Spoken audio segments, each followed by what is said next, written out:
Welcome to an episode of Weekly Weights. We lift weights and we are mates. On the weekend we go on dates.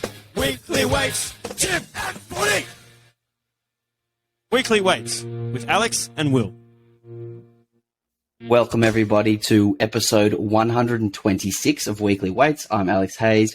Joining me is Will Berkman as always, and joining us today is Sam Hall. Hello. Where's the applause, Oh shit! Will? Sorry, I thought you were gonna really plug in, and then I do the applause. 1 second, Sam Hall, ladies and gentlemen. Yeah, bit better. It almost feels more genuine now. Yeah. I was gonna say that was straight from the heart. That applause.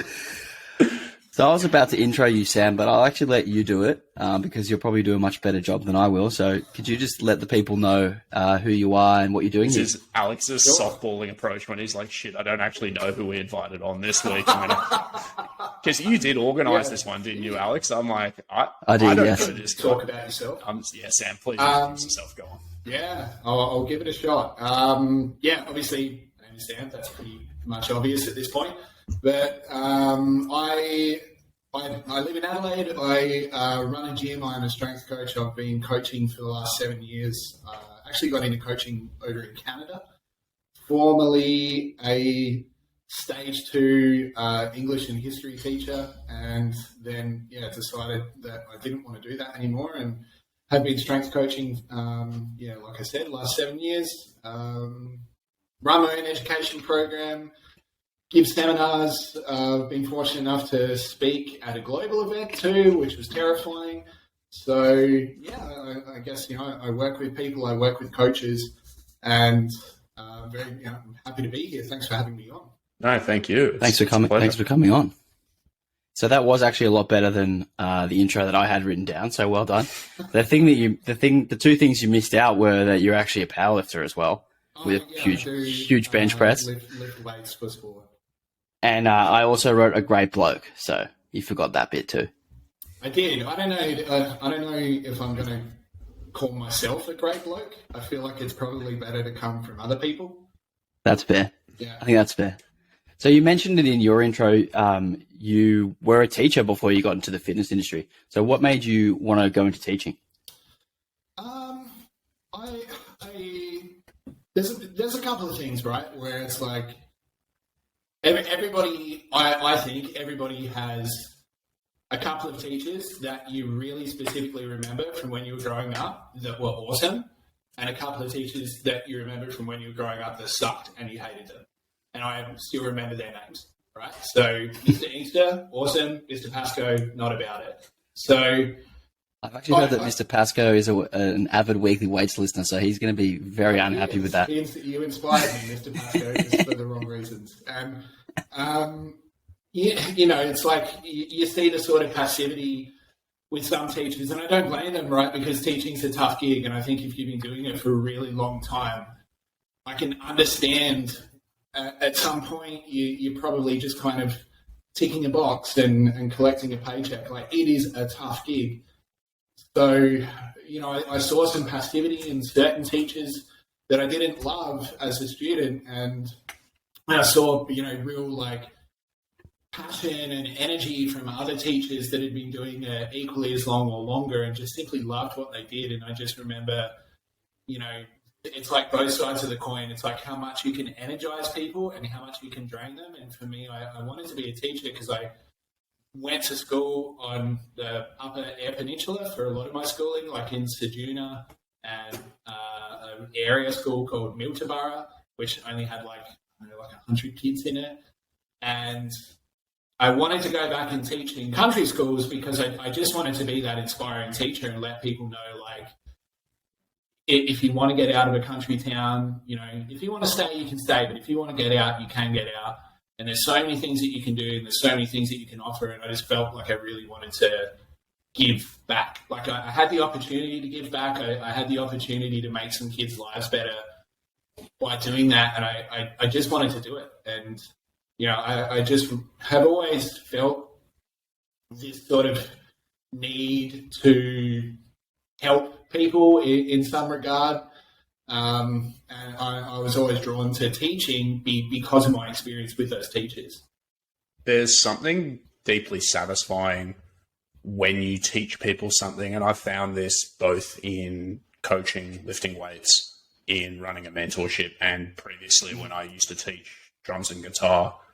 When you take a concept that is either unfamiliar to somebody or quite abstract, and you get that moment where it begins to click, and you can almost see their mind expanding in front of you, there's something in that that is satisfying in a way that you can't quite get doing almost anything else. There's like, it's a very powerful and quite compelling feeling. It's one that you almost continue to chase because it just feels so good to convey information to other people. And maybe there's something evolutionary in it. You know, maybe it's why parents want to convey lessons to their kids and why we're such social creatures. But it really just does feel good to help people learn stuff. Yeah, and I think seeing people get that bit of belief about themselves, it's like, I don't know, man, especially with kids, I think that they cop a pretty bad rap. I mean, they're always told that they're being lazy and they're good for nothing. And I think just when you can take the time to sit there and help them overcome something, whether that be tricking them into learning Shakespeare by showing them The Lion King and stuff like that. And they're like, oh, I get it now. You're like, yes. I don't think necessarily Shakespeare will be something that you can use later in life, but your ability to think critically and sort of read between the lines and things is certainly something that you'll use. Read between the lines even. Yeah.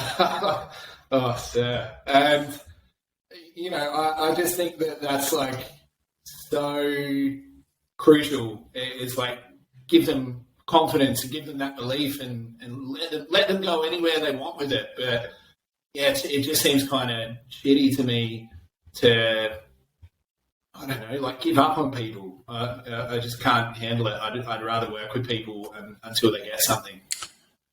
When I'm going to plug my other podcast on this one because it's got a bigger listenership. So everybody's got to unsubscribe from Weekly Weights, go over to Delving Deeper.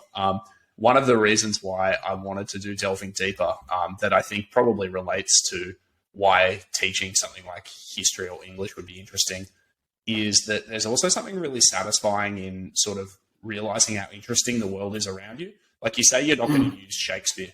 That's probably true. But at the same time, when you realize, that The Taming of the Shrew has been adapted in 10 Things I Hate About You, or, Midsummer Night's Dream is She's the Man, or whatever.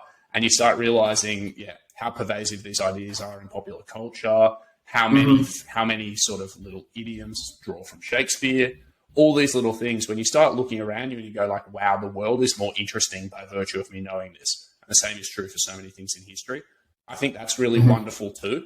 And you sort of it's very easy to float through life with all this wonderful stuff around you that you almost miss because your eyes aren't open to it. And again, when you have somebody who shows you that wonder around you, it might not always have utility, but sometimes it's just nice to sort of be at awe at what's around you, Yeah. I think there's also something really in English, I was always big on English. That was my main thing. And how I describe it still is that I don't know. I think it's kind of unifying. I don't think you need to be burying your head in books. English exists in a lot of different ways. It's just how we communicate. If you want to do it through TV or music or whatever it is, there's some level of it. But someone has experienced something that you are experiencing and you can feel quite isolated and alone, but they've probably captured it in this way that just so deeply and profoundly resonates with you that it's you're not alone. Someone is experiencing this. I remember reading High Anxiety. No. What is it? Nick Hornby, High Fidelity. I remember reading High Fidelity. I was like, holy crap. This book is just everything to me. And it was a really great moment. And I just, giving that to other people in the same way that you work in mentorships or you work as a coach, you're able to give that to other people through a lot of different mediums. You're able to give them that sense of victory on a platform that they might not have experienced in their lives, or that understanding of movement that just suddenly unlocks so many different pathways for them. You know, it's the best. When I was at school, I went to quite a large and very well-appointed school in Sydney, and we had a gym. And we had a guy who was there permanently as a strength coach, but we also had a few teachers who lifted weights. And by the time you were in year 9, 10, 11, you knew the teachers who were jacked and strong, because the boys would walk around school and be like, you wouldn't fucking believe it. I saw Mr. Tate repping 120 kilos on the bench. Shout outs to Mr. Tate.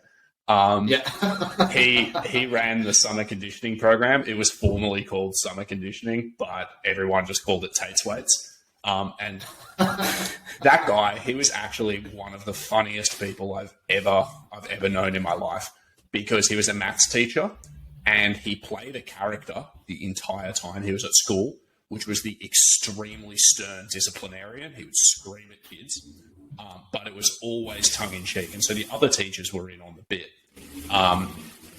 But he never let up the whole time. But he would do things that were just absurd enough that you knew he was trolling. So he had some Latvian heritage. And he used to say that the Latvian national anthem was the most inspiring piece of music on earth. So when we had to do tests in class time, he would make the class stand up and put their hand on their heart while he played the Latvian national anthem. And he would scream. We had this building called Benefactors that was 5 stories tall. And he would scream at people in his classroom and slap the ruler on the desk so hard that he broke the ruler always. But you could hear him from 2 levels up. And he would be saying the most ridiculous things, but because he was carrying it off with this, he was bald-headed, boggly eyes and things, he would carry it off with such intensity and conviction that if you're in the classroom, you would be shitting it.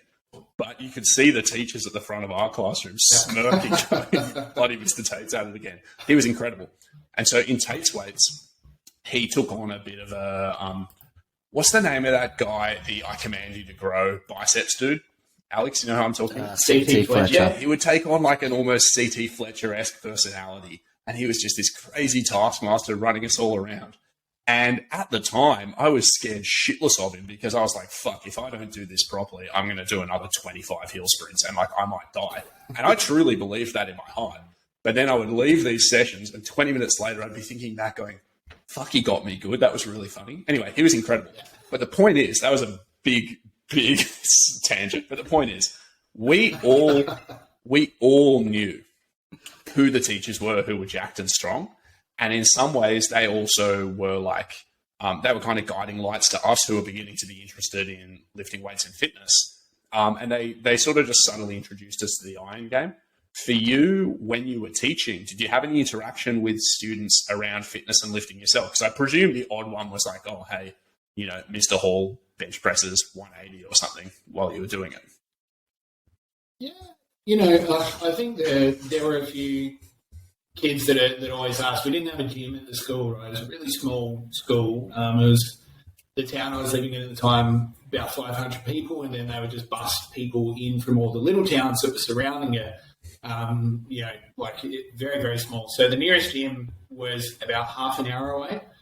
So I'd drive to that in the evenings and then come back. But I'd see students there every now and then, like, you know, they'd be doing the same thing as me and just, you know, giving them advice and stuff, and you know, just helping them out. And there'd always be a few at the school that'd be like, oh, you know, like, what do you think I should be doing? Or like, is this good? I'm like, yeah, man, it's sick. Like, keep going. Like, keep doing it. We definitely didn't have the Tate's weights experience, but I don't know. I think it was good, and especially there was a few kids that, you know, were obviously a little not as athletic. That I would ask me questions about the gym, and because I just hope in some way that I normalised it for them, and it was like, hey, like, you don't have to be playing footy every weekend to go to the gym. If you want to go to the gym just because it's something you want to do, then go nuts, like, go do it. Like, I want you to go do that. The same, like, you know, I got a couple of the kids to start listening to, like, Tool, and got a couple of the kids to start watching, like, I'd probably get in trouble for this, but like Game of Thrones, because I was just like, it's awesome. Like, if you want to listen to it, go listen to it. You don't need to listen to X, Y, and Z. You can do whatever you want. Just do it. And if you like it, just lean into it. Man, we've got Shakespeare, we've got prog music, we've got sword and sorcery fantasy. Like, this is an episode of culture. I'm a massive nerd, so just let me at it. No, that's sick. So I imagine it was quite fulfilling for you then to be interacting with these kids, and I imagine that particularly teaching something like history would be good fun because history and English are both, largely to do with storytelling and interpretation. So when did you begin to move towards the fitness space? What prompted that? Yeah, I mean, teaching itself is fun, and I like the kids. I want to always make it clear, like, I didn't move on because of the kids, but something that you're never prepared for is how, like, deeply bureaucratic schools are. And it's just a system, right? It's just the way it is. And I think you go through university and it's like you're sort of running on the fumes of wanting to be inspiring and wanting to help change people's lives. And then you show up and it's like, okay, here's your line manager, here's your lines, you need to do this many meetings, you need to go do this, you need to like negotiate with this and do this paperwork. And it's like, shit, like no one ever told me about this. And it just wasn't what I signed up for. Like it just wasn't what I signed up for. I think that's the easiest way for me to put it. It was like a very political landscape that I wasn't prepared for at all. Up until that point, I'd really only worked on farms, bakeries, pubs. It's like nothing on that. And I just didn't want to. I didn't want to do it. I sort of was like, do I want to be doing this for the rest of my life? I don't think I do. I could, like the wages are decent. I like the kids, but is this something that I really want to do? Is this what I love? And I couldn't come up with a good answer for continuing to do it. So I just stopped. I got to the end of my contract and I just thanked them. I was like, it's just not for me. I don't think I can do this. And ended up moving back to Adelaide. I went and saw The Secret Life of Walter Mitty on Boxing Day when I got back to Adelaide. And after I walked out of that movie, I don't know if you guys have seen that movie, but it's basically like a guy that works in a building and just like has a pretty crappy, mundane sort of job and then just decides to throw it all in and travel the world. I was like, that's the best shit I've ever seen. Sold all my stuff and used all that money to buy a ticket to Canada. And it pretty much just went from there. Like I've been training for like 13 years. I used to work out in my mate's shed in his backyard.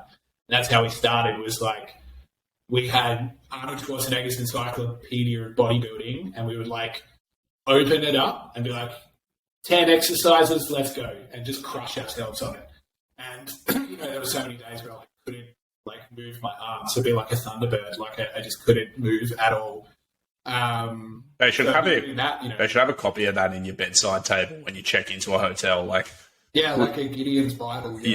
But I was thinking more instead of the Gideon's Bible, but for the sake of inclusivity, maybe just both. Use the Bible as a foreword and then follow it with this is how you build your the good stuff. Yeah. Go on. The pump. So, I wound up in Canada. I was managing a pub over there and I hated it. And so I quit that. I ended up I got a gym membership and I was working out one day. And then as I was walking out, they were doing like a recruitment fair for another gym that they were opening up just down the road. They're like, hey, have you ever thought about becoming a personal trainer? And I was like, yeah, I guess. Like I'd always considered it, but I was doing my teaching degree and it just seemed like a really protracted program in Australia for whatever reason. I didn't really want to do that at the time. They asked me, hey, do you want to be a PT? I'm like, yeah, of course I thought about it. And they gave me an interview on the spot, told me how to get my cert. And it's a lot faster in Canada, I'll tell you now. It's a lot faster. And offered me a job on the spot, and I've pretty much been training since. Like I've just been doing that ever since. So I think I set the Australian record for getting my fitness certs because there was a condensed Cert 4 intake that I think was running for 4 weeks total, and I didn't have a Cert 3. I think 12 days out from when that started. So I called the company and said, can I enroll in the Cert 3 online? And they said, yeah, if you can finish it on time. And I was on placement for uni at the time. And I think in the space of 8 days, I did my entire Cert 3 online because I just didn't look at any of the materials. I just did the tests and then put it in and got my Cert 4. So that was very, very quick. It's probably not the best recommendation for me as a coach. But in the 5 or 6 years since, I've learned that the knee bone connects to the shin bone and so on. Just to clarify, I've gotten way better. When I started, I was a fuckwit, let me tell you. So you moved into personal training. I feel like every PT, like jokes aside, I was coming from an academic background. So when I started personal training, I was drawing very much from my background in sports science and some experience working with clinical populations through placement, which I don't think actually served me, but it was something that informed how I approached PT. I presume that you, as somebody who'd been teaching people for a long time, were informed in your practices by what you did in the classroom. So I'm curious what specifically you drew from A to B there. Yeah. Lots of energy, right? Lots of energy. If you can make anything sound exciting if you're excited about it. And I mean anything. Like there was some stuff that I used to have to teach. You have to teach way back when we're like any subject. I remember having to teach people how to do like an assessment of a cooking show. And it's like, fuck, I have to make this exciting. And, the same thing with this. It's like, okay, like, how do I make dead bugs sound awesome? Because they're not. And I have to really sell this. So it was just like lots of energy. But and another thing as well is that I think when you're teaching and you're always trying to convey ideas in different way, in the same way where it's like you're almost trying to trick people into learning, right? You're like, essentially, like you said, it's like, I want to teach taming of the shrew. Let's show them 10 things I hate about you. And that's kind of the approach that I take with this. It's like you just think more abstractly and start to make more analogies so that people can get it. It's like, how do I get people to think about pronating and internally rotating, like push your foot down really hard into the floor and then drive it to the wall, something like that. It's like, just think about some different ways that you can communicate information that's easy for them to digest, that they really understand immediately on their level, and that gets the result that you're chasing. And I think something else, I probably actually think that this is the most important thing, is like, when you're teaching, if the class doesn't get something, it's not the class's fault. It's your fault, right? And it doesn't matter how awesome you thought your lesson plan was. It doesn't matter how passionate you are about that thing. If the class says it sucks, then it sucks. And that's how I looked at coaching, was like, it's my responsibility to make sure they understand this. And if they don't understand it, I need to get better as their coach. So I can't blame them for my sort of lack of an ability to connect and communicate with them. So it's pretty much always on me. I can't make somebody care, but I can definitely make somebody understand. And if I'm missing that level of understanding, it is my fault. So something that we hear about teaching, and particularly with teaching students or young kids, is that like people learn in different ways. Mm-hmm. Is that something that helped you then in coaching to teach people who learn in different ways, to be able to identify, those trends? Yes and no. I think like sometimes you can kind of hear it in the language that people use sometimes. It's like little subtle things where they'll say like, I see what you mean, probably means that they're a little more visually inclined, or, I hear you, maybe they're a little more auditory. But I think that I don't try as much to nail down one particular type of learning for people, because I think people just kind of like sort of like oscillate between a lot of them depending on the task. I might need to block out all noise and really look at words on a page for me to understand like a word puzzle. Whereas if I'm being taught something physically, I probably just need to look at someone doing it. I don't think people sort of conform completely to one, but probably with most training, it's a little more kinesthetic and visual. I think people tend to need like that. Like if you get people thinking too much and if you give them cues, I think it's really confusing and overwhelming for people. Whereas if you sort of tap them a little bit on the elbow or on the shoulder and then show them what you mean, they tend to get it a lot quicker. And I think it's just because people are using their bodies when they're under the bar. I'm glad you said that because you segued very well into what is my next question, which is about the difference between conveying largely semantic knowledge in the classroom. Like I presume if you're teaching history, there's some skill involved in interpreting sources, but you need to know, what happened at the Treaty of Versailles or whatever. So that's a lot of semantic knowledge that you're conveying, whereas in fitness, we're really trying to convey procedural knowledge. We're trying to sort of guide experience. And even though people do develop some semantic model of what they're trying to do, our end goal is really just, can you do this task and can you learn to train effectively? So for you, was it a bit of a shock moving from trying to more convey information to just get people to do stuff, or did you find that it was actually quite a similar experience to what you already did? No, it was different for sure. I think it was quite different.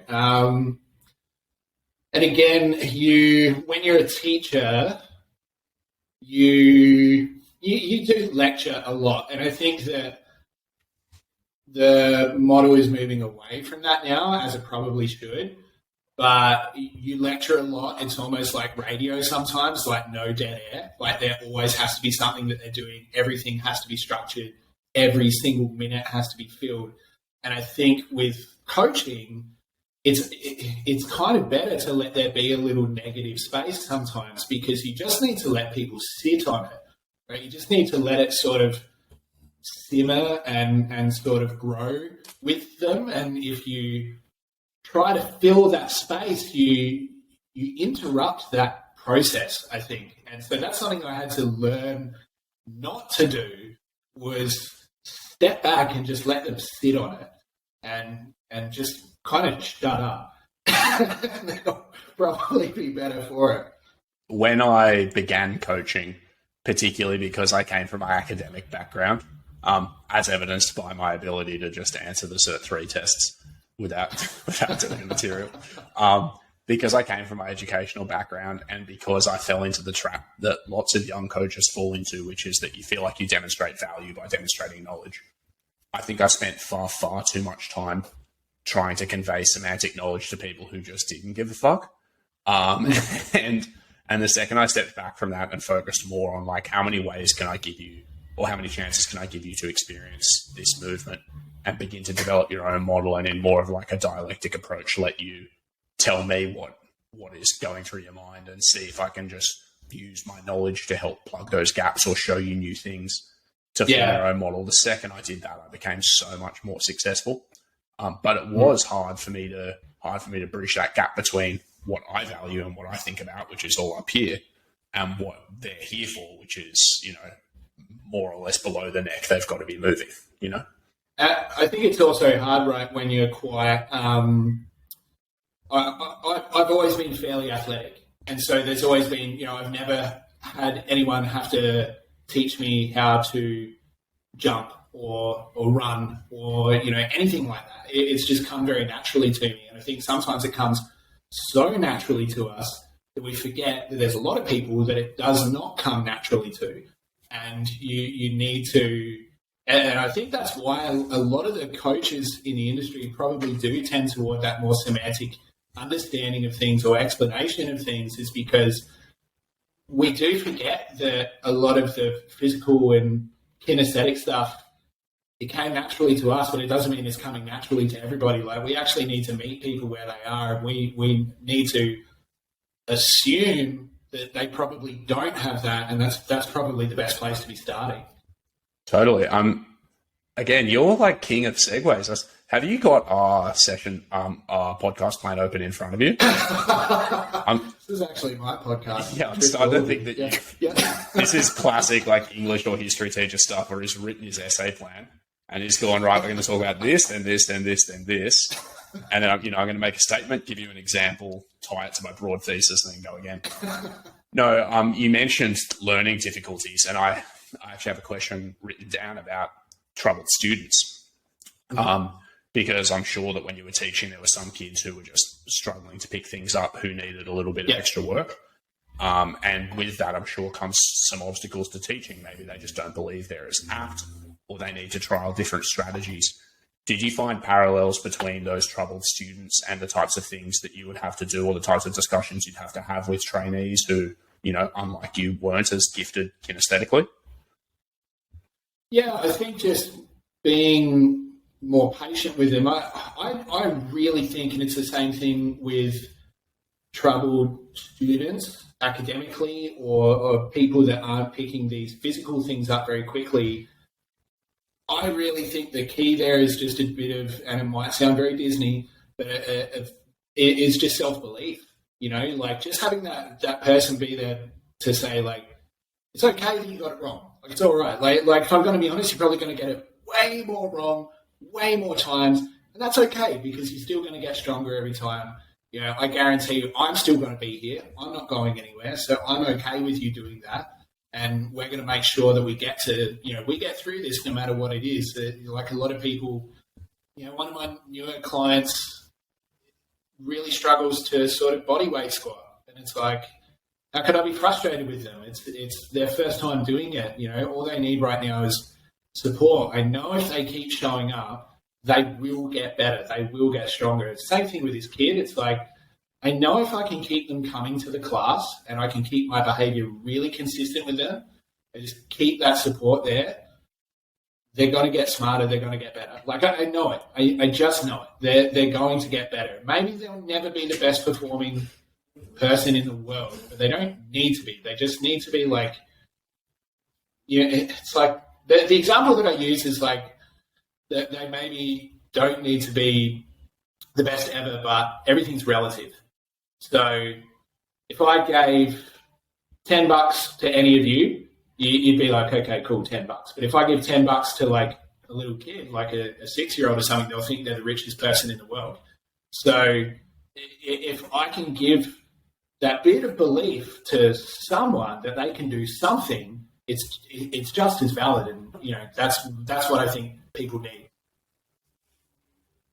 Alex, I'm curious if your experience and intuition with this is the same as me. I think when you have people who have a bit of a track record of failure, the stories they begin to tell themselves, a bit like what Sam said with that lack of belief, the stories they begin to tell themselves almost cruel their attempts at improvement. In fact, I've got a reasonably new client now who used to be a very high-level rower, and he's an athletic guy. He moves well and he's learning very quickly. But he came in making quite a lot of technical mistakes in his lifting, and he's very determined to get better. But because he's got this athletic background and just confidence that he'll just get better if he plays around, mistakes don't really bother him. Like, he'll do something, there'll be an enormous fuck up, and he kind of laughs it off and goes, all right, better try again. And because of that approach, the guy just gets better, like week on week at a quite astonishing rate. He's got some talent. And then I have some other clients who've been lifting for quite a long time and are, from the outside looking in, actually pretty good. But they've told themselves enough times that they're not particularly apt, or that the errors that they make are embedded and that they'll probably never resolve them. And because of that, errors are overweighted for them. When they make a mistake, they don't see it as being still a 95% of its 100% possible value contribution to their improvement in strength. They just see it as that's a net negative. And those beliefs end up, like you said, Sam, limiting your ability to get better over time because you slowly disinvest, or you don't get back in the process and try harder and harder. And so one of the hardest things is guiding those people who have the belief that they are bound for failure, guiding those people back into continual reinvestment of effort and a focus on the positive so that they can build up the self-efficacy and self-esteem that allows them to just go through that cycle of improvement over and over again without continuing to experience those barriers. I imagine teaching in the classroom, you'd have kids who have failed every test where the first time that they feel themselves struggling to grasp a concept, go, fuck, I knew it. I'm shit at this. I'm always going to be dumb or whatever, and fail. So the reason I directed this to Alex is, I know you've also worked with youth athletes and things as well. How do you find when you have those people who are really deterred by failure, how do you sort of try to get them back on track or get them moving again? I think with sports athletes, it's you notice whatever you look for, and this applies to when you watch sport, even professional sport. If you have a particular bias towards a player where you maybe really like that player or maybe really dislike that player, when you watch them play, you're going to notice all of the things that confirm your bias. So if there's a particular basketball player that I don't like, I'm going to make a big deal of it every time they miss a shot or take a bad shot or turn the ball over or something like that. And I think you can really mindfuck yourself by thinking about that from a personal standpoint. And I have some lifters who, really, really overweight, like you said, Will, the mistakes that they make as opposed to the successes that they have. And they could do a set of 10 and 9 out of 10 reps are really good. And one of them's meh. And all they remember is the meh rep. And then they think about that set or that whole session, maybe where they did one bad rep in a whole session. And all they can think about is that one bad rep. And it's pretty hard to change someone's psychology like that. But I think the way that I've gone about, dealing with issues like that is talking about my own experiences. I've been lifting for, 12 years now, and I still make mistakes. And that doesn't mean that I'm any worse off as a lifter because I make mistakes. And it also doesn't mean that anyone's ever really going to be perfect. I don't know a single lifter out there, not the best lifter in the world, who doesn't make mistakes. Russell, or he squats high in training every now and again. I'll get called out, Russell. Big whoop. He squats high in training every now and again. But does that let his self-confidence derail? No, it doesn't. And it's if you can kind of contextualize mistakes in the grand scheme of things, I think you can go about fixing it. I think that we're kind of not only psychologically driven, but kind of biologically driven to pay more attention to mistakes as well, because it's threat, right? It's that's a bad thing. Stay away from the bad thing. And then as soon as you do that, you're more and more guarded, and it's going to get more and more of your attention. The same way people everyone wants this exciting, mind-blowing session. And in reality, they probably have had a lot of enjoyment in their sessions, but they sort of frame it in this way where they're no, my sessions have been really ordinary lately. And in reality, they probably had just a lot of decent sessions, and then the session that was a bit off, and that just gets the spotlight of attention every time. For the same reason, it's we do weigh mistakes more because we sort of have this threat perception around them, I think, and that's just what I try to tell people is the more you kind of normalize your exposure to things, the less threatening they become. It's Tolkien. Will likes Tolkien. Tolkien said fear is defined by shape, not substance. That's why he made the ring race that way, right? So he says that, and it's the things that in your imagination are way worse than the reality of the situation. So I think a lot of lifters and a lot of all of us fall into that trap where it's was it actually that bad, or was it just a pretty normal kind of event and you're not that familiar with it? Because I guarantee as you get more familiar with that sensation, it just won't be as bad. You'll be okay with it. Well, there's also and something I had to teach myself, and I learned this from basketball, and it's called having a short memory, or next shot mentality, or next possession mentality. If you make a mistake, turn the ball over, or you miss a shot, you can't let that affect the next possession. You have to still play the next possession like it's the possession before you made the mistake. And I think a lot of lifters could take advice from this, and if you make a mistake on one rep, and all that's going through your head is the mistake that you made, you're probably more likely to make a mistake on the next rep, as opposed to forgetting it and thinking about all the things that you do well, all the things that you do well when you do a successful rep, and then using that to help you moving forward. So I think like that's one way that I've had to deal with it. There's also the concept that I try and use in my coaching discussions very often of like framing effects. So framing effects are just basically your initial point of reference influences your later evaluations of anything. So, the easiest example is if I go to sell my car and I say $30,000 or nearest offer, and I get an offer of $35,000, I'm going to think I'm killing it. And if I say $40,000 or nearest offer and I get an offer of $35,000, I think I'm doing badly, right? Because my initial frame of reference is lower and higher in the meantime. And from the customer's perspective, their perception of value of the car will be informed by the starting price as well, which is one of the reasons why it might be to your benefit to highball your initial price offering. So that's that. And in coaching, you sort of see it come out. If I say to somebody, do a squat set, 5 reps at RPE 8, and I give somebody an intensity guide of between 100 and 105 kilos, if they do 100 kilos, they see that as the bottom end of the range and might think that they're doing worse if they're that way inclined, and so on as well.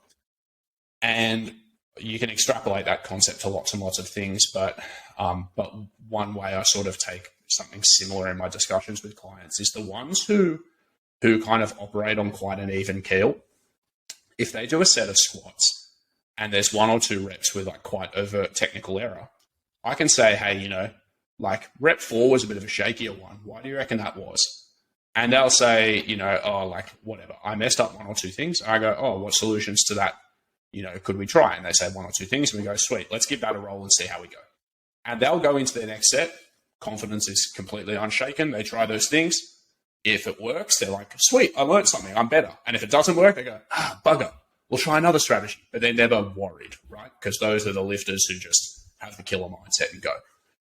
But then you have those lifters who are really shaken by mistakes and say they do a set of 5 and rep 4 was shaky.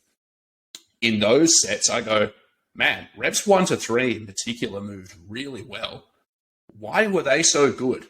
And those lifters will go, oh, those ones I really like focused on this. I go, okay, let's do more of that because I'd love to see more reps like that. And in doing that, I've disregarded the rep that I'm actually trying to fix. But in doing so, you direct them to their successes and reinforce that like your good reps are coming from something you're doing. It's not your bad reps coming from something intrinsic in you. It's just that like here and there, there'll be bad reps. That's number 1. And then number 2 for me, this is particularly true in lifting weights. I'm not sure if there's anything analogous to it in learning history, say. But in some ways, like effort or degradation of form and so on are just part of the game. Like if you are doing hard sets and your reps never deteriorate at all, like are your reps really that hard? Like if anything, it's just evidence of the fact that you're engaged in the process, that occasionally you'll make mistakes. And the way motor learning works is your body learns to detect and correct those errors better by virtue of you doing them. So not only do I expect some mistakes because you are training hard, but I expect that those mistakes will make you better. And so you can't be so preoccupied with them that you avoid them, because if you do that, then you never train any harder and you just become a bit of a like push wiener when you're training. We don't want that either. Right. So, yeah, I mean, technique only gets better when it's challenged. Exactly. Right? Like it's the only way. Yeah. But again, like getting people to have the confidence to go, okay, fuck ups are fine, let's do it again. That's not so easy, Yeah. The pinnacle of powerlifting is a 1RM, and like rarely does a 1RM look nice, and never does a 1RM feel nice. So if someone comes off a set and goes, oh man, that felt heavy, it's like, that's kind of the point. That means that we're doing the thing. Like that, we're doing the thing. Yeah, I say that a lot to like a lot of the people that I coach. They're like, man, it feels heavy today. I'm like, yeah, it always feels heavy. Like there's no way I'm going to put 200 kilos on my back and have it not feel heavy. It's 200 kilos. Like, of course it feels heavy. It's like if I asked you to pick up that bag of groceries and for God knows whatever reason it weighed 200 kilos, you wouldn't doubt it for a second that it's heavy. You'd be like, shit, there's some heavy groceries. You put it on your back and for some reason you're like, oh man, it feels heavy today. It's like it's the same way, dude. Like it's always going to feel heavy. Yeah. You can still put in really meaningful training and just forget that. Just completely forget that observation. It really doesn't matter all that much. People Yeah, ask like what it's like to bench X, Y, and Z a number. It's like, man, that moved really well. Did it feel heavy? I'm like, yes, it felt heavy. It felt obscenely heavy. Yeah, and like if it does feel heavy, it means we're doing something right. Like, Yeah, you're getting and stronger. especially the stronger you get, like the heavier shit feels, and that means again, like you're doing enough to get better to lift weights that actually are heavy enough to feel really heavy. So when you are teaching high school kids, you're teaching a subject, but you're also sort of a bit of a mentor for them for life. You're trying to like raise good young men and women who treat each other civilly and will engage in the world well. You have a responsibility to the future generation. And in the immortal words of Spider-Man's Uncle Ben, with great power comes great responsibility. When you are coaching athletes or coaching general population clients and trying to get them stronger, I presume that some part of what you are teaching is bleeding over into broader life skills. How do you try and sort of fold in an approach to just learning and life in general into your coaching practice, or do you try and actually just keep them separate and say, like, we're here to lift weights and whatever you do outside of here doesn't fuss me?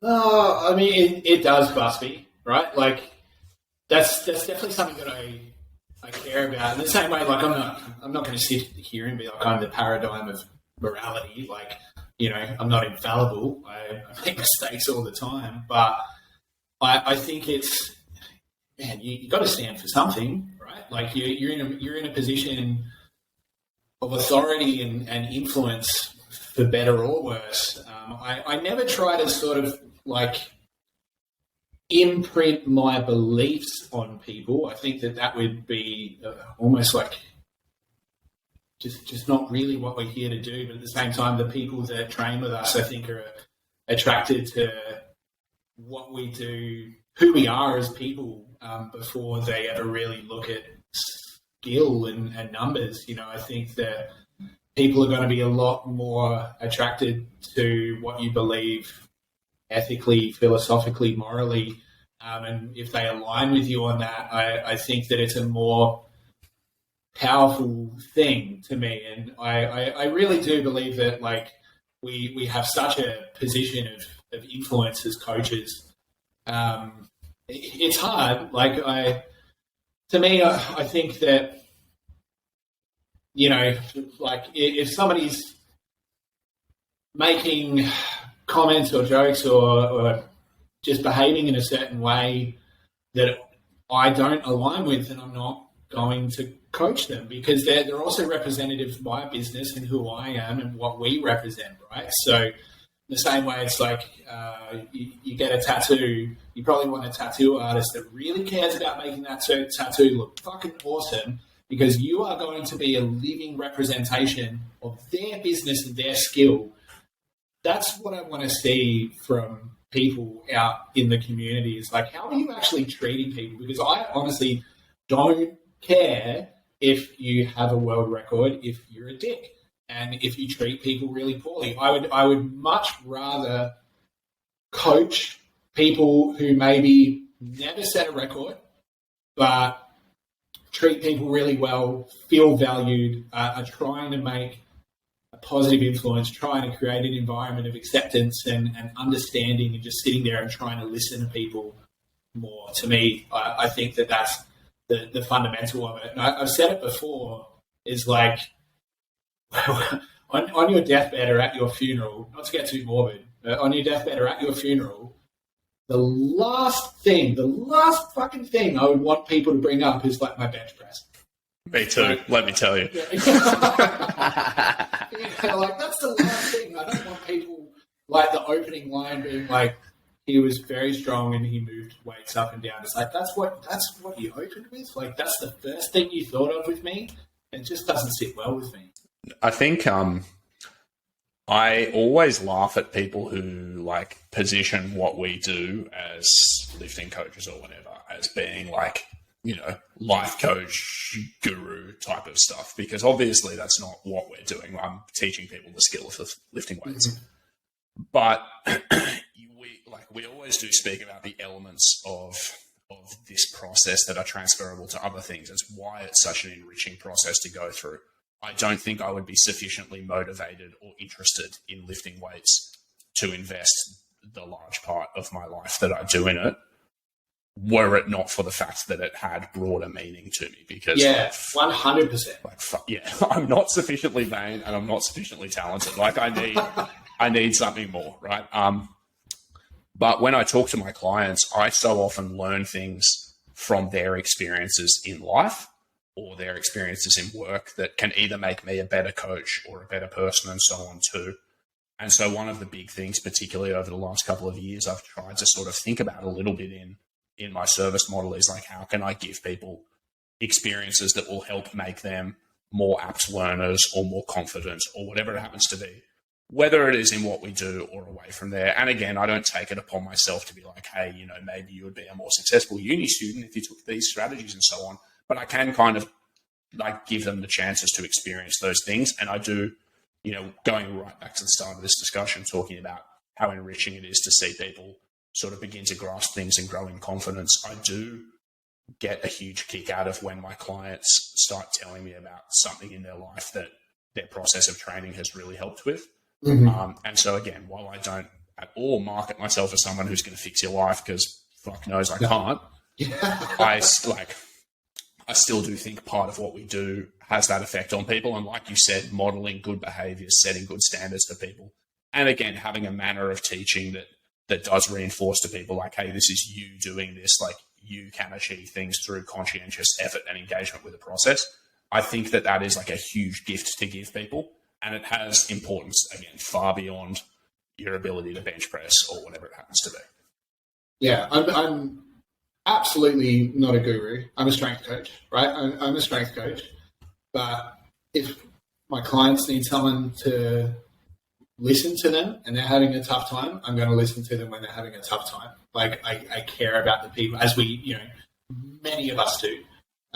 You care enough about them to sit and listen. Like you said, I think through that process of just thinking like, how can I be of service to this person and how can I improve their life? Like, I think there's such a broad area of ideas and things you can do. I like I said, I am a strength coach, but you can accomplish some really profound things within strength coaching for your clients and for yourself if you take the time to listen. You've begun in the last couple of years to mentor other strength coaches. Mm-hmm. And I imagine it's much more tangible, like when you help other professionals and you can actually just see their business improving. That's a much more tangible measure of, hey, I helped you. Than somebody, like when somebody hits 70 and they're like, fuck, my life has turned around. You're like, okay, well, didn't expect that, but that's good. But when you've begun mentoring, I presume you were getting a lot of that kick. What motivated you to begin mentoring other coaches? It just felt like the next natural progression for me, particularly with newer coaches. Like I feel like newer coaches get a bit of a bum steer in the industry, in that I feel like a lot of the time they kind of fall through the cracks and they almost seem like they're not really specifically catered to in a constructive way. Where it's like, if you're a new coach, you probably don't know enough to be able to do this course. And then the only course you do have is like kettlebell, dragon style, whatever, and like boxing. I don't even know. And it's like, shit, I don't want to know that. Like, it's garbage. Like, I don't want it. And I'm not saying all kettlebell movements are garbage. I'm just like using it as an example. It's like the sets at entry level are just not very good. And it's like such a massive disparity between those two things. It's like, I don't want to do that because I feel like I'm above that level, but I'm not quite there yet either. What do I do? And I remember being in that position myself, and certainly my background as a teacher. I just, again, like felt a responsibility to start to fill that gap, because we can always sit and sort of say, throw stones at that situation, be like, oh man, this sucks. Like, look at how funny that cert is, and oh, it's not very good. We all did bad certs, and we all have. I've done some shockers, but I think it's another thing to just kind of step up and be like, okay, I'm going to fill that gap. Like there's very much a void there that needs to be addressed, and I'm just going to do it. Like I'm going to structure some stuff together here that I think I wish that I had learned and been guided through when I started, and I'm going to see what people think, and I feel like it's just developed from there. That's really the thought process that I had with it. So what are those knowledge gaps that you mentioned, like specifically? I think that, like, you want to be a strength coach specifically, and this probably applies more to strength coaches than maybe like athletic performance coaches, sprinters, things like that. But it's like you go through your tests in these certifications that get you your PT certification, and it's like you're getting asked, like, what does the left ventricle of the heart do? And it's like, how does that let me teach a squat better? Like, I don't get it. Like, how does that actually let me understand what's happening with the squat, what my client is experiencing, and how I can convey that in a better way? I just feel like it's like, yeah, this person answered this question, tick the box, here's your piece of paper, you're a business owner now, go away.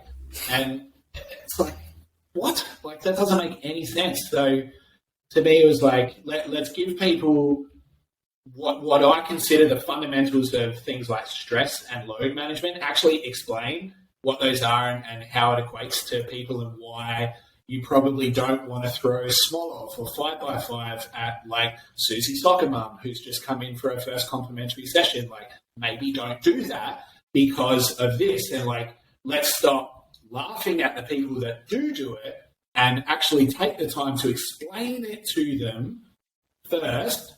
And I pretty genuinely believe that 99% of people will actually do something else if if someone's taken the time to actually explain it to them, instead of us, like, assuming that they'll just absorb it through this, like, osmosis of all the shit and education that's on Instagram somehow.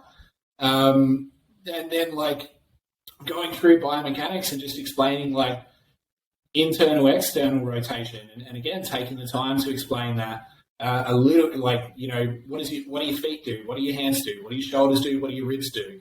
And then just giving people a better understanding of, like, here's the anatomy, but here's what actually happens when people move, and just joining the dots for them, like resolving those two things and guiding them through it so that they feel supported, right? That it's not like, here's this information, here's more information, go. I think people just need someone in their corner, or genuinely someone that they can just message and be like, hey, I'm a bit unsure, what do you think? And just give them permission to explore it. And then, of course, the business stuff, which blows my mind, the fact that, like, we're told that with a PT cert you're a business owner. It's like, dude, no. Like, there's so much you need to understand about a business. And again, like, more people would probably benefit from running their coaching business more like I don't want to sound wanky here, but more like a CEO than as a coach. Because it's like, think about what business owners are doing, and think about what they are doing, not only on the back end with their systems, but how are they conveying information? How are they communicating? What stories are they telling? What narratives are they telling? This is what drives me mad about seeing, here's my day of eating, here's what I ate today. It's like, who does that help? Right? And I don't blame those people, because to me, it's the system, right? It's what we've allowed, it's what we've permitted. And I try not to, as frustrating and silly as those posts are, I don't blame people for it. And again, that's why I was like, I'm just going to try to help people. I'm just going to try to guide them through the myriad of mistakes that I've made over the last 7 years, and made better because of my experience with them, and give them a better start. I watched the My Day of Eating stories with the most judgmental eye of all time for a few reasons. Firstly, because I am a dietitian, so I feel like, Oh, you will. yeah, I haven't dropped that in like a year on the podcast, but just a reminder that I think am. I think this is about the 1,000th time you've mentioned That's it on the true. podcast. Minimum 10 an episode, I mentioned that. But so obviously I'm qualified in that respect, but also this is coming as somebody who cannot present a plate of food to save their life. If your presentation in the photos is not immaculate, I just think like you're a fucking degenerate. And if you don't have the most outrageously gourmet food selection across your day, I also think you're kind of boring. So, like, if you're going to step up to the plate... You only want to see, like, Croquembouche. Absolutely. And, like, like, your day of eating better be the most impressive day of eating, because, like, it's pretty fucking mundane to me to plan my own lunch. So just to look at yours, not caring unless it's unbelievable. At least I get to taste my food. Yeah, that's it. I'm guilty of sharing everything I slow cook on the internet because, you know, I want people to know that, like, I have a smidgen of domestic skills. Yeah, but I'm at that point where I'm into slow cooked meats now. That's where I am as an adult. I've said this before and I'll say it again. We're going to tag Scott Morrison in this episode. Everyone deserves a slow cooker from the government. Like, if we need a post-COVID economic stimulus package, slow cookers, everybody. That'll get people in supermarkets, but it'll reduce the number of times you go to the supermarket because you can cook, you know, a week's worth of food. So less COVID, more slow cookers. We'll have that talk later. You really thought about it? Oh, deeply for a long time. Trust me. I spent 15 weeks putting together the policy pitch when we were locked down. No, thinking about education broadly. Alex and I have spoken about this a lot. A lot of the most valuable lessons I've learned, and this is true as a coach and as an athlete, are the lessons I've learned through my mistakes. And one of the hardest things that I found in writing my mentorship program for myself was, like, I didn't want to just say to people, this is exactly how I do it. This is exactly how you ought to do it. Take this and just go. Because one, you don't really understand unless you get a chance to have a dry run at things. And two, I don't actually think it's in my interests to create a whole bunch more of me. What I want to do is equip people with the broad knowledge to sort of, you know, assimilate a body of evidence and reconcile their experiences so that they can come to good conclusions, which will often be similar to mine. They might not always be the same. But give them that and actually give them chances to articulate their experiences and resolve ambiguity in their thinking. And so in structuring my own mentorship, I was very much like, you know, like I said, plenty of deep foundational knowledge, all of that. But then I really wanted to leave people with questions or say, like, hey, these are my observations. This is how this stuff relates to it. Like, you know, what does it say to you? For yourself as a mentor, were you thinking more in that sense of, like, I still need to give people the chance to go out and do things their own way? Or were you very much like a don't make the mistakes I made person? Kind of both. You know, I want to show people the mistakes I made, and I'm very open about what those mistakes are. But I also want to normalize that, right? Normalize that. It's like, I'm telling you what my mistakes were, not only so that you can avoid them, but so that you can understand that everyone makes mistakes and you will make mistakes. It's like, you know, there was a coach that I spoke to a few weeks ago, and they were really upset that, like, one of their clients had pulled up quite sore in their back. Like, this coach was dejected, upset, cares very much about their clients, very sore in their back. And I don't know, like, my advice to them was, you've hurt a client before. And they're like, what? I'm like, you've hurt someone before. Like, I guarantee it. They just didn't tell you. And they're like, oh, okay. And then we just kind of talked through, like, what had actually happened in the same way. It's like, I tell people the mistakes I've made. I tell people the sort of things that I've done wrong, and that certainly informs what I teach. But like you said, my nightmare is having an army of Sams walking around. Like, God, I don't want that. I want people to be themselves. I want you to be the best possible coach, because something you offer is genuinely your perspective of the world. You know, we don't see things in the same way. I'm just going to give you the tools to question things, to think a little more broadly, make that sort of keyhole that you look at the world through a little bit bigger.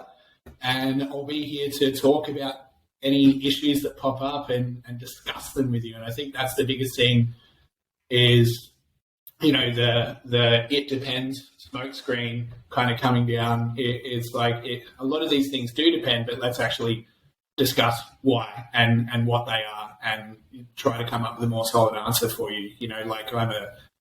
I'm a resource for you more than a lecturer at the front of the room saying like good or bad. It's like I just want to know what your train of thought is and guide you to what I think is potentially a better practice. When you were talking about teaching, you were saying how ultimately the arbiter of whether your lessons suck or not is the students. And when you are a coach, it's very easy to presume that everything that goes wrong in your service is because your clients are bad. When I began, and again, I've said this probably more times than I've said I was a dietitian, which I, by the way, I am still. But I used to have clients who didn't adhere to their programs or weren't motivated or whatever. And I go, fuck, these people are, they're idiots. Like, I didn't say that. But I was like, what? I better defend myself. But I was like, what's wrong with these people? Like, I'm doing my job. Why won't you do yours? And it took me a while to actually start internalizing some of those problems and go, okay, actually I could probably do things better. Took quite a lot of reflection. But ultimately, I think it's served to make me a better coach. And I continually go through processes of identification of error in either my practice or my demeanor or whatever towards clients. But one of the things that makes me able to do that is, like you said, normalization of mistakes, understanding that it is okay. And partly that has been done by people that I admire in the industry, sharing experiences with me where I sit with them and I go, fuck, that sounds exactly like something I'm going through. And realizing that it just is okay. And I think in fitness especially, it's very hard to make yourself vulnerable publicly and say, actually, I really fucked this up and you probably have too. Whether it is, like you said, hurting a client or just being a bit of a prick. Because the way that we differentiate ourselves on social media is I have to be the most jacked, intelligent, successful coach, my clients fucking love me, whatever it happens to be, person ever, to stick out from the crowd. You don't stick out by saying, actually, I've been kind of mediocre lots of times. You need to position yourself as perfect. So then bringing that screen down and going, actually, pretty average at a lot of things, that's very hard. And having mentors who are able to do that, embrace it in you and say, not only is that okay, but being willing to have these discussions and thoughts are going to make you better, and people will appreciate you much more for your honesty. It's a very big thing. I admire you for doing it. Yeah. I think people, when they try to overstate how awesome something is, I immediately become skeptical. And I actually think that's kind of human nature, right? If I were I can't even really think of anything, or literally anything like car. Go to buy a car. There is literally never been a better car than this. Nothing could ever possibly go wrong. It will never break down. Nothing about it is imperfect. You'd be like, no, this guy's full of shit. It's got to be wrong. I think that it's disarming for us to admit our vulnerabilities, because we are all vulnerable. I don't care what anyone says. All of us are, and we've all made mistakes. We've all done shitty things we regret in our careers. We actually have, and that's why we the people that are fortunate enough to learn from them are still around, and we kind of have a responsibility to teach that to the people that are now coming up. And I just think vulnerability is so important because it creates more genuine connection with people, and ultimately that's what we're trying to do, right? We're trying to generate discussion, we're trying to generate connection, we're actually just trying to make a difference to people. I don't care how flashy or perfect I seem. I'd rather just have that knowledge that I actually change, that I help someone's life get better, that I change someone's life in some positive way, rather than the facade of perfection, which is fucking exhausting as well.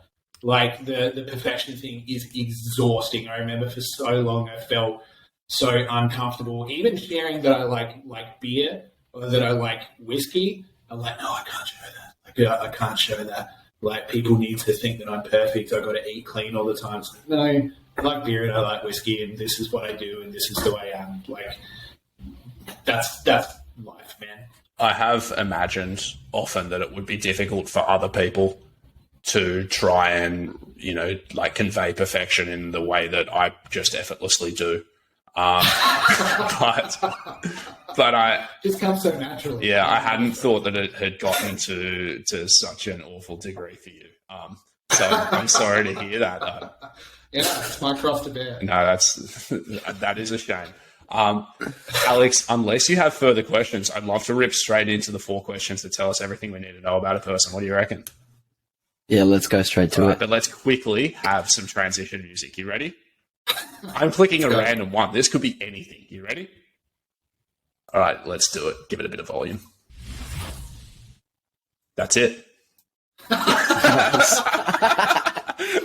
one was really underwhelming. Let's so good. Oh dear! So we're back with Sam. We actually never left, and we're going to hit him with the 4 questions that tell us everything we need to know about a person. Sam, are you ready? I am. Do you know the questions? No, I don't. So you just admitted that you've never listened to the podcast before. I did. I mean, we can wrap it up there. I know I have. Actually, I listened to your podcast recap of Nationals. Oh, 2019. Wow. This guy's a committed listener. It's been 2 years. He listens to that one and he goes, fuck, I'm not coming back on this. Unless I it's not like you guys think. I struggle to like sit down and listen to podcasts, like unless I'm on long drives or something. It's hard for me. I struggle to sit down and have a conversation with Alex. It doesn't matter the context, if I'm honest. It's difficult all the time. And long drives are the worst because he is the worst with directions. Like, this guy has gotten lost. If you live in Sydney, he lived in Willoughby and I lived in Northbridge. We're talking 1.5 kilometres away from each other. This guy would get lost on the way from A to B. Like, you could throw a rock from his house and probably hit mine by accident, you know, and he would get lost. That's actually not an exaggeration either. No. I actually remember specifically in the Nationals 2019 recap, I competed bench only that year, and right at the end of the podcast, you were like, "Oh, let's get through bench only. No one really cares about this." And I was like, oh, "Okay, thanks, boys." Literally, my computer screen is covered in water because you hung around the whole time to hear Will say that no one cares about bench press. Just decimate me in the final couple of seconds. In one of my greatest regrets in my whole life, I flew to Uzbekistan. And if you don't know where that is, you're not alone. But it was about, I think we were in transit for about 32 hours. And I flew. Dude, it was almost 48 hours. It was bad. I flew to Uzbekistan to compete bench press only in the junior division of the Asia Oceania Championships, and I came last. So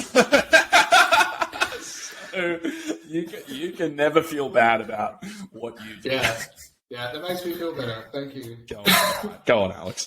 All right, so 4 questions that tell us everything we need to know about a person. Question 1. If you could take anyone out to dinner, dead or alive, who would it be? Oh, man. 1 second. While you're thinking. Okay, now you think. I honestly think someone that I find really, really interesting and cool and would probably be great company is Neil Gaiman, the author. Neil Gaiman, he wrote like American Gods and great book, the Graveyard Book, and a ton of other books that I love. And I just think he's such an incredible storyteller. I would love not only to hear his sort of process, but just like how he kind of views the world. He's got this like really cool, whimsical way of telling stories. Like every time you read his book, it feels like you're kind of around a campfire, like hearing somebody tell it to you. And I just feel like it would be so awesome to spend some time with that guy and hear him. American Gods was going to be adapted into a television show. And I'm not sure if they finished it. Did they finish the whole thing? It was awful. Oh, it was really? one of the worst adaptations. And I worship that book. It is such a good book, but man, save yourself some time. Don't watch it. That's a shame. I I also really like that book. One of the great things about it, I don't want to like ruin it for people who haven't read it, but one of the incredible things about it is like many of it, or like a large number of the characters are gods or deities of different cultures. And the fact that they all act relatively true to their nature, and yet the twists and turns of the story sort of still came to surprise me quite a bit, is really interesting. As a work of imagination, it's quite an incredible one. It's a really, really good book. Yeah, so good. And really well researched as well. Like he goes into some incredible depth with, I mean, even like through reading American Gods, you like, I learned about the origin of Easter and like the actual origin of it. And I'm like, oh, Easter. I should research that more. Yeah, there's some great stuff in there. He did write a book about Norse myth. I don't know if you've read so it. Good, yeah, it's great. It's so good. And realizing it's very sad how many of the myths and sagas and things are just lost to time is a bit of a shame, because you read that book and you're like, this is such a rich, beautiful like pantheon, to explore. And we've just like communicated for thousands of years in the medium of storytelling, which I think is just great. Yeah, it's funny. There's something about Thor and Hercules or Heracles that are that's really similar, where we have this like the pop culture notion of like Hercules is strong, heroic, like romantic, all this stuff, and in reality he was a drunkard who killed his wife and was a bit of a shit bloke. And likewise, Thor, we think of as like as Chris kind of a bit Hemsworth. loafy, but Chris Hemsworth, and like very funny and strong and heroic. And although he was like beloved of the gods, he was also a drunkard and arrogant and a shit bloke. When you read Norse myth as well, it's interesting, but it's quite enriching to read that and go far out. Like, life has been Disneyfied quite a bit. Yeah.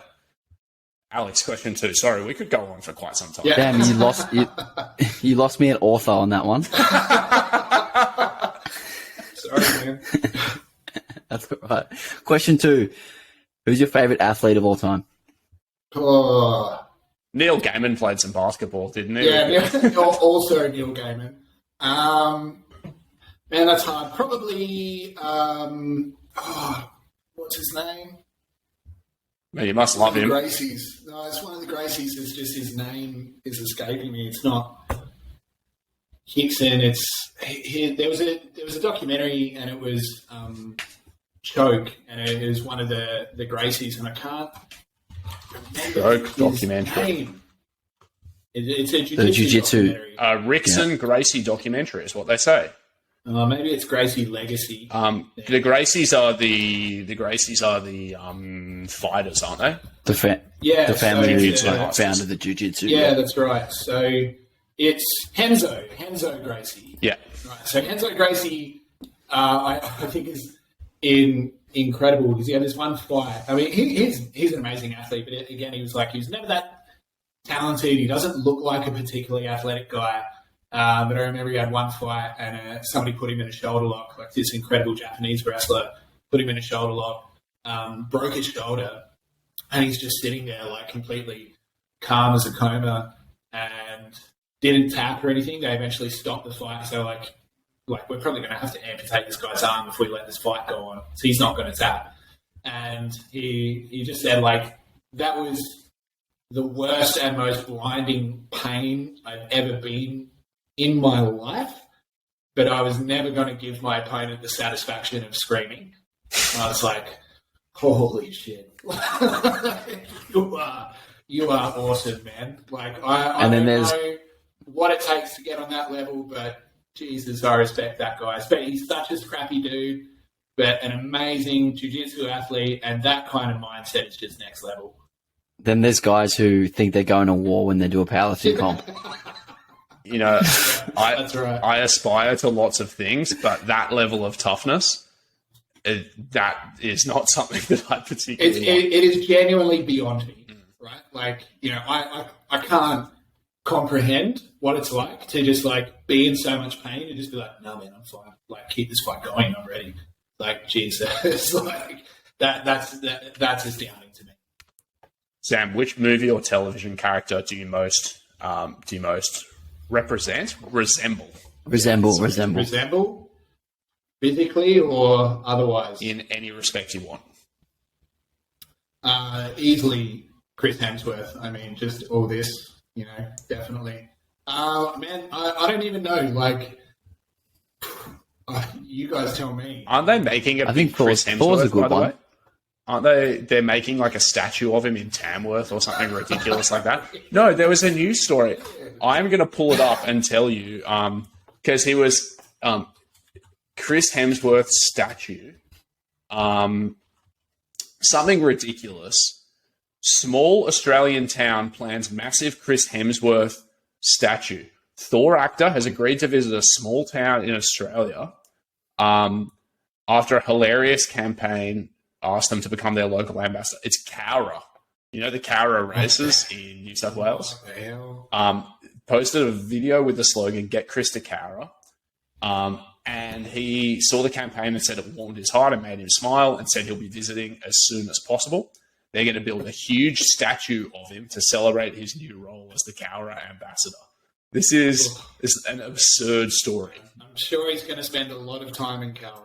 Well, I mean, yeah, it's a ridiculous story. So are we going, that's your official answer, Chris Hemsworth? No, I think like probably something like Old Man Kratos in like God of War, just way less physically devastating than he is. I think just like, I'm like for the most part, like I don't mind talking, but I like to be fairly quiet and reserved a lot of the time. Like Alex knows, like he's coached me into meets, like I tend to just sit on my own and not say very much at all. I tend to just be pretty quiet. So I'm going to go with like Old Man Kratos from later in the God of War series. Sure.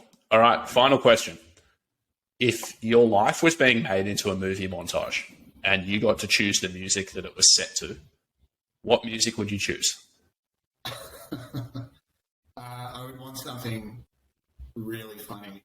I'm trying to think like something that would like not fit me in any way at all and just make people laugh, like Seek and Destroy by Metallica or something. Seasons in the Abyss by Slayer, and just have it not fit at all. Where it would be probably my choice and just throw people off completely. Because if I could make people laugh, I don't know, one more time, I'd be okay with that. So you'd want sort of like some jarring disconnect between like a reasonably mundane set of clips and like just That's right, just power metal. Does not make any sense. Yeah, maybe like Rock You Like a Hurricane. Great song. That would also be a good choice. Fantastic song. Me sort of like cooking in my kitchen and just, Rock You Like a Hurricane going on full blast behind that, really framing it well. When I was in my teens, I used to ride mountain bikes, and I can't remember. There was a series of mountain bike films. I did a bunch of like a niche extreme sports, and mountain biking was one. But there was a series of films, and in one of them, they had, this was right when like GoPro style point of view footage was beginning to be a big thing. And so they had this great scene of people doing GoPro style riding through like Whistler on all those wooden ramps and stuff like that. And they also had a bit where there was a guy who was on a flying fox and he was filming from above, following this biker down this track, all this crazy stuff. And they had it set to Rock You Like a Hurricane. And completely incongruously, somewhere in the middle of it, I think when the guitar solo happens, they had this rider who I think was the feature of this part, dressed like as a full hair metal artist, air guitaring in the middle of this bike track while they were filming him from above, hair blowing in the wind, looking ridiculous, just living his like 80s power metal dream. And it was so funny. It was just so good and so whimsical in that it was just completely unnecessary, but obviously they decided, fuck it, we need 30 seconds of filler, and this fella's going to rip it on a guitar. But that was my first exposure to Rock You Like a Hurricane, and I was like, this is all right. Exposure. That's a great introduction. It stuck with me, obviously. But the good thing about like mountain biking is kind of like this. Sorry to mountain bikers, but like it's not the coolest extreme sport. Like surfing and snowboarding, people are like, yeah, sick. But if you like do mountain biking or bodyboarding or something, you're not really on the same level of cool. So you Second tier. yeah, you have to kind of like lean into the niche dorkiness of it. So like bodyboarding movies had so many funny bits in them because they kind of knew they were sending themselves up the whole time. They were hilarious. But mountain biking stuff, they killed it. I'll try and find the video. I'll send it to you, Sam, if I can. Yeah, as long as they don't do that sort of like, it's like if there's like a sort of movie montage and something that I'm just like, I so wish trailers would stop doing this, is like taking a reasonably upbeat song, putting it on a trailer and slowing it down to make it sound all like dark and disturbing. Like I watched the trailer for Welcome to Raccoon City, like the new Resident Evil movie, and do you remember like that song "What's Going On" by Three Non-Blondes? Mm. Yeah, so they slowed that down and tried to make it all disturbing, and I was like, "What the fuck am I listening to?" Like this. There's enough disturbing music. Yeah. Just do that. Yeah, it's Resident Evil, like as well. Like just go get something that fits. Okay. So yeah, please don't do that. On an off-topic but on-topic note, one of my favorite YouTube channels is a guy called William Maranci, I believe, or Marancini. Maranc, and there's like INI or something after that. Anyway, he does music mashups, and some of them are just very short, like meme ones, but many of them are full song edits, and they go for like the whole gamut. They run the whole gamut between like actually absolutely banging and making you cringe the whole way through. Yeah.